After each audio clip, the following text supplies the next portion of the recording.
Hey guys, in this video, I'm gonna show you how you can fix the unable to connect to EA servers error in College Football 27.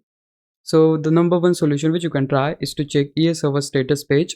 In many cases, this error happens because EA servers are temporarily down, under maintenance or experiencing heavy traffic. If there's an outage, you need to wait until the EA servers are back online. Then the number two solution you have is to close and relaunch the game. Completely exit College Football 27 and then launch it again to see if the connection is restored. Then number three solution you have is to restart your console or PC. A simple restart can often fix temporary connection issues and help the game reconnect to EA servers. Number 4. Check for game updates. Make sure College Football 27 is updated to the latest version, as outdated versions can sometimes prevent you from connecting online. Number 5. Reset your router. If you have recently lost connection or switched networks, restarting your router can refresh your connection and help resolve the issue. If none of these fixes work and other players are reporting the same problem, the issue is likely on EA's side and you'll need to wait for EA to resolve it.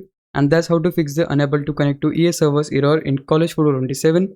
Hope this would help you out. If it did, please leave a like and subscribe my channel. Thanks for watching.